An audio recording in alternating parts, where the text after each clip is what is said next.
Hi friends, ನಿಮಗೆಲ್ಲ ಮತ್ತೊಂದು ವಿಡಿಯೋಗೆ ಸ್ವಾಗತ.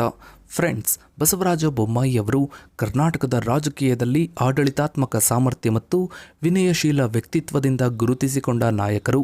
ಇವರು ಮಾಜಿ ಮುಖ್ಯಮಂತ್ರಿ ಎಸ್.ಆರ್. ಬೊಮ್ಮಾಯಿ ಅವರ ಪುತ್ರರಾಗಿದ್ದು, ಕರ್ನಾಟಕದಲ್ಲಿ ತಂದೆ ಮಗ ಇಬ್ಬರು ಮುಖ್ಯಮಂತ್ರಿಗಳಾದ ಎಚ್.ಡಿ. ದೇವೇಗೌಡ ಮತ್ತು ಎಚ್.ಡಿ. ಕುಮಾರಸ್ವಾಮಿ ನಂತರದ ಎರಡನೇ ರಾಜಕೀಯ ಜೋಡಿ ಇವರದ್ದೇ. ಈ ವಿಡಿಯೋದಲ್ಲಿ ನಾವು ಬಸವರಾಜ ಬೊಮ್ಮಾಯಿ ಅವರ ರಾಜಕೀಯ ಪ್ರವೇಶ ಹಾಗೂ ವಿವಾದಗಳ ಬಗ್ಗೆ ಸಂಪೂರ್ಣ ಮಾಹಿತಿಯನ್ನ ನೀಡ್ತಾ ಇದ್ದೀವಿ. ವಿಡಿಯೋವನ್ನ ಎಲ್ಲೂ ಸ್ಕಿಪ್ ಮಾಡದೆ ಸಂಪೂರ್ಣವಾಗಿ ನೋಡಿ. ಫ್ರೆಂಡ್ಸ್, ಬಸವರಾಜ ಬೊಮ್ಮಾಯಿ ಅವರು ಸಾದರ ಲಿಂಗಾಯತ ಸಮುದಾಯಕ್ಕೆ ಸೇರಿದವರು.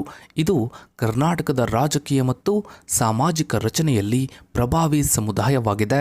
ಈ ಸಮುದಾಯದ ನಾಯಕರಾಗಿ ಇವರ ಪಾತ್ರವು ಕರ್ನಾಟಕ ರಾಜಕಾರಣದಲ್ಲಿ ಇವರ ಏಳಿಗೆಗೆ ನಿರ್ಣಾಯಕ ಅಂಶವಾಗಿದೆ. ಬಸವರಾಜ ಬೊಮ್ಮಾಯಿಯವರ ರಾಜಕೀಯ ಹಿನ್ನೆಲೆಯು ಇವರ ತಂದೆ ಮಾಜಿ ಮುಖ್ಯಮಂತ್ರಿ ಎಸ್.ಆರ್. ಬೊಮ್ಮಾಯಿಯವರ ಪರಂಪರೆಯಲ್ಲಿ ಆಳವಾಗಿ ಬೇರೂರಿದೆ.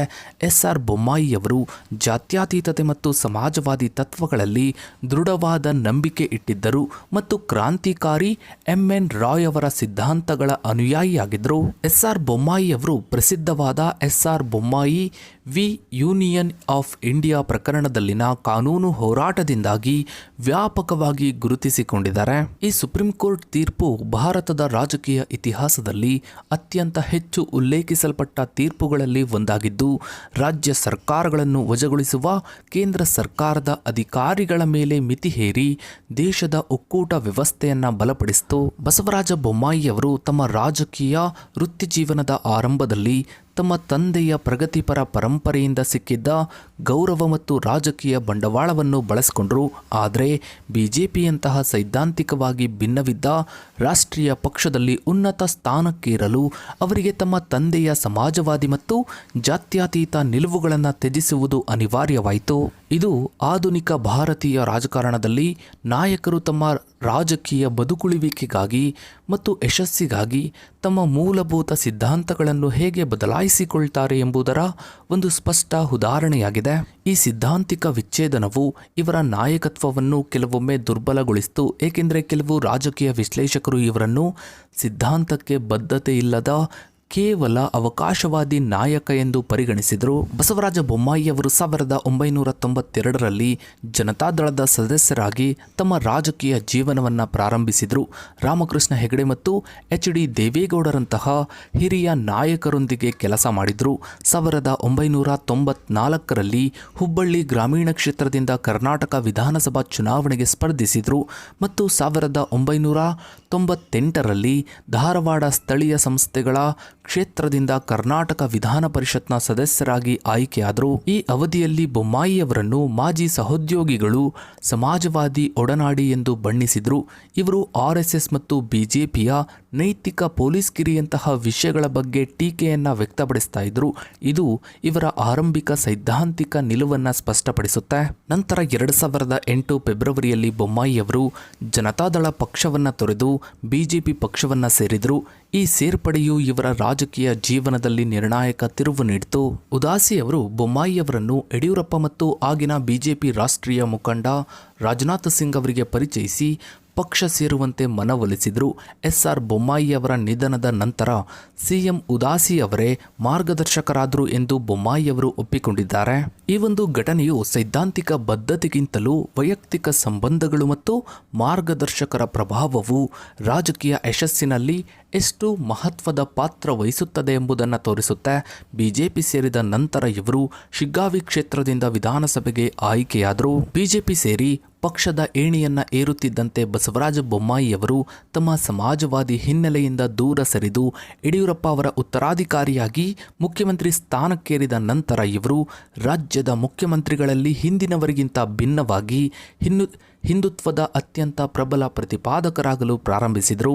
ಇನ್ನು ಇವರು ಬಲವಂತದ ಮತಾಂತರಗಳನ್ನು ನಿಷೇಧಿಸುವ ಮತಾಂತರ ವಿರೋಧಿ ಮಸೂದೆಯನ್ನು ಡಿಸೆಂಬರ್ 2021ರಲ್ಲಿ ಅಂಗೀಕರಿಸಲು ತ್ವರಿತ ಕ್ರಮಗಳನ್ನು ಕೈಗೊಂಡರು. ಈ ಈ ಕ್ರಮವನ್ನು ಬಲಪಂಥೀಯ ಸಂಘಟನೆಗಳು ಒತ್ತಾಯಿಸಿದ್ವು. ಬಸವರಾಜ ಬೊಮ್ಮಾಯಿ ಅವರು ಸಮೂಹ ನಾಯಕರಾಗಿ ಬೆಳೆದಿಲ್ಲದಿದ್ದರೂ ಯಡಿಯೂರಪ್ಪ ಅವರ ನೆರಳಿನಿಂದ ಹೊರಬರಲು ಮತ್ತು ತಮ್ಮ ಸ್ಥಾನವನ್ನು ಭದ್ರಪಡಿಸಿಕೊಳ್ಳಲು ಅವರಿಗೆ ತಮ್ಮದೇ ಆದ ರಾಜಕೀಯ ನೆಲೆಯ ಅಗತ್ಯವಿತ್ತು. ಈ ಸೈದ್ಧಾಂತಿಕ ಬದಲಾವಣೆಯು RSS ಮತ್ತು ಕೇಂದ್ರ ಹೈಕಮಾಂಡ್ನ ಒಪ್ಪಿಗೆಗಳನ್ನು ಗಳಿಸಲು ಒಂದು ಶಾರ್ಟ್ಕಟ್ ಆಗಿ ಕಾರ್ಯನಿರ್ವಹಿಸಿತ್ತು ಎಂದು ರಾಜಕೀಯ ವಿಶ್ಲೇಷಕರು ಅಭಿಪ್ರಾಯಪಟ್ಟಿದ್ದಾರೆ. ಇವರ ರಾಜಕೀಯ ವೃತ್ತಿಜೀವನವು ಪ್ರಾದೇಶಿಕ ಸಾಮರ್ಥ್ಯದ ನಾಯಕರು ರಾಷ್ಟ್ರೀಯ ಪಕ್ಷದ ಕಾರ್ಯಸೂಚಿಯನ್ನು ಪೂರೈಸಲು ಸಿದ್ಧಾಂತವನ್ನು ಹೇಗೆ ಬಲಿಕೊಡಬೇಕಾಗುತ್ತದೆ ಎಂಬುದನ್ನು ತೋರಿಸುತ್ತದೆ. 2021 ಜುಲೈ 28ರಂದು ಕರ್ನಾಟಕದ 30ನೇ ಮುಖ್ಯಮಂತ್ರಿಯಾಗಿ ಪ್ರಮಾಣ ವಚನ ಸ್ವೀಕರಿಸಿದ ನಂತರ ಬಸವರಾಜ ಬೊಮ್ಮಾಯಿ ಅವರು ಜನಪರ ಆಡಳಿತ ನೀಡುವ ಭರವಸೆ ನೀಡಿದರು. ಅಧಿಕಾರ ಸ್ವೀಕರಿಸಿದ ಕೂಡಲೇ ಬಸವರಾಜ ಬೊಮ್ಮಾಯಿ ಅವರು ಕೆಲವು ಪ್ರಮುಖ ಯೋಜನೆಗಳನ್ನು ಘೋಷಿಸಿದರು. ವಿಶೇಷವಾಗಿ ಸಾಮಾಜಿಕ ಭದ್ರತೆ ಮತ್ತು ಶಿಕ್ಷಣಕ್ಕೆ ಒತ್ತು ನೀಡಿದರು. ಇನ್ನು ರೈತ ಕುಟುಂಬದ ಮಕ್ಕಳು ಉನ್ನತ ಶಿಕ್ಷಣದಿಂದ ವಂಚಿತರಾಗಬಹುದು ಎಂಬ ಕಾರಣಕ್ಕೆ ಪ್ರತಿ ವರ್ಷ 1,000 ಕೋಟಿ ರೂಪಾಯಿ ವೆಚ್ಚದಲ್ಲಿ ಹೆಚ್ಚುವರಿ ಅನುದಾನದೊಂದಿಗೆ ಶಿಷ್ಯ ವೇತನ ನೀಡಲು ನಿರ್ಧರಿಸಿದರು. ಇನ್ನು ಬೊಮ್ಮಾಯಿ ಸರ್ಕಾರವು ಸಂಧ್ಯಾ ಸುರಕ್ಷಾ ಯೋಜನೆ ಮತ್ತು ವಿಧವಾ ವೇತನದ ಮೊತ್ತವನ್ನು ಹೆಚ್ಚಿಸಿತು.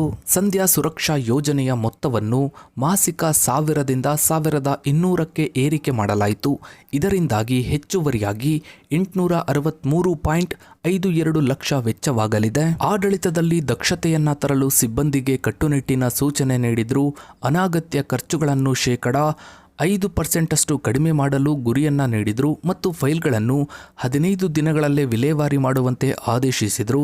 ಇದಷ್ಟೇ ಅಲ್ಲದೆ ಅಭಿವೃದ್ಧಿ ಕಾರ್ಯಗಳನ್ನು ಪರಿಶೀಲಿಸಲು ಪ್ರಧಾನಿ ಕಚೇರಿಯ ಮಾದರಿಯಲ್ಲಿ ಪ್ರತಿಬಿಂಬ ಎಂಬ ಮುಖ್ಯಮಂತ್ರಿಯ ಡ್ಯಾಶ್ ಬೋರ್ಡ್ ಅನ್ನು ಕೂಡ ಪುನರ್ಜೀವನಗೊಳಿಸಿದರು. ಇನ್ನು ಕರ್ನಾಟಕವು ರಾಷ್ಟ್ರೀಯ ಶಿಕ್ಷಣ ನೀತಿ 2020 ಅನುಷ್ಠಾನಗೊಳಿಸಿದ ದೇಶದ ಮೊದಲ ರಾಜ್ಯವಾಯಿತು. ಇದು ಇವರ ಸರ್ಕಾರದ ಪ್ರಮುಖ ಶೈಕ್ಷಣಿಕ ಸುಧಾರಣೆಯಾಗಿತ್ತು.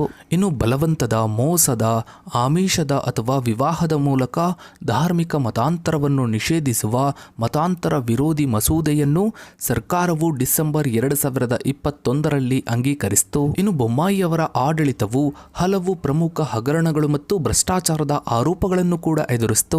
ಬಿಜೆಪಿ ಸರ್ಕಾರದ ಅವಧಿಯಲ್ಲಿ ಕಾಂಗ್ರೆಸ್ ನಾಯಕರು ಗುತ್ತಿಗೆದಾರರ ಸಂಘ ಮತ್ತು ಇತರೆ ಸಮುದಾಯಗಳ ಮೂಲಕ 40% ಕಮಿಷನ್ ಹಗರಣದ ಸುಳ್ಳು ಅಪಪ್ರಚಾರ ನಡೆಸಿದರು. ಈ ಆರೋಪವು ಸರ್ಕಾರದ ಸಮಗ್ರತೆ ಮತ್ತು ಬೊಮ್ಮಾಯಿ ಅವರ ವಿನಯಶೀಲತೆ ಇಮೇಜ್ ಮೇಲೆ ತೀವ್ರವಾದ ಪರಿಣಾಮ ಬೀರಿತು. ಈ ಆರೋಪಗಳ ವಿರುದ್ಧ ಸರ್ಕಾರವು ನ್ಯಾಯಾಂಗ ತನಿಖೆಗೆ ಆದೇಶ ನೀಡಿದ ನಂತರ ಮಾಜಿ ಮುಖ್ಯಮಂತ್ರಿ ಬೊಮ್ಮಾಯಿ ಅವರು ನ್ಯಾಯ ಸಿಗುವ ವಿಶ್ವಾಸ ಇದೆ ಎಂದು ಹೇಳಿದರು. ಬಿಜೆಪಿ ನಾಯಕರಾದ BY ವಿಜಯೇಂದ್ರ ಅವರು ಈ ಆರೋಪಗಳು ಆಧಾರರಹಿತ ಮತ್ತು ಹಸಿ ಸುಳ್ಳು ಎಂದು ಲೋಕಾಯುಕ್ತ ತನಿಖೆಯಿಂದ ಬಹಿರಂಗವಾಗಲಿದೆ ಎಂದು ವಾದಿಸಿದ್ದಾರೆ. ಇನ್ನು ಇದೆಲ್ಲ ಒಂದು ಕಡೆಯಾದರೆ, ಇನ್ನು ಮತ್ತೊಂದು ಕಡೆಯಲ್ಲಿ ಸೋಷಿಯಲ್ ಮೀಡಿಯಾದಲ್ಲಿ ಲಾಯರ್ ಜಗದೀಶ್ ಅವರು ಒಂದು ಸ್ಫೋಟಕ ವಿಚಾರವನ್ನು ಬಹಿರಂಗಗೊಳಿಸಿದರು. ಆದರೆ ಇದರ ಬಗ್ಗೆ ಬಸವರಾಜ ಬೊಮ್ಮಾಯಿ ಅವರಾಗಲಿ ಅಥವಾ ಆ ನಟಿ ಆಗಲಿ ಎಲ್ಲೂ ಕೂಡ ಬಹಿರಂಗವಾಗಿ ಮಾತನಾಡಿಲ್ಲ. ಸೊ ಫ್ರೆಂಡ್ಸ್, ಇದಾಗಿತ್ತು ಇವತ್ತಿನ ಈ ಒಂದು ವಿಡಿಯೋದ ಬಗ್ಗೆ ನಿಮ್ಮ ಅನಿಸಿಕೆ ಅಭಿಪ್ರಾಯಗಳನ್ನು ತಪ್ಪದೇ ಕಮೆಂಟ್ ಸೆಕ್ಷನಲ್ಲಿ ಕಮೆಂಟ್ ಮಾಡಿ. ಹಾಗೆ ವಿಡಿಯೋಗೊಂದು ಲೈಕ್ ಮಾಡ್ತಾ ವಿಡಿಯೋನ ಆದಷ್ಟು ಎಲ್ಲ ಕಡೆ ಶೇರ್ ಮಾಡಿ. ನೀವಿನ್ನು ನಮ್ಮ ಚಾನಲ್ಗೆ ಸಬ್ಸ್ಕ್ರೈಬ್ ಆಗಿಲ್ಲ ಅಂದರೆ ಕೆಳಗಡೆ ಕಾಣೋ ಸಬ್ಸ್ಕ್ರೈಬ್ ಅನ್ನು ಕ್ಲಿಕ್ ಮಾಡಿ. ಹಾಗೆ ಪಕ್ಕದಲ್ಲಿ ಕಾಣೋ ಬೆಲ್ ಐಕನ್ ಕೂಡ ಕ್ಲಿಕ್ ಮಾಡಿ. Thanks for watching.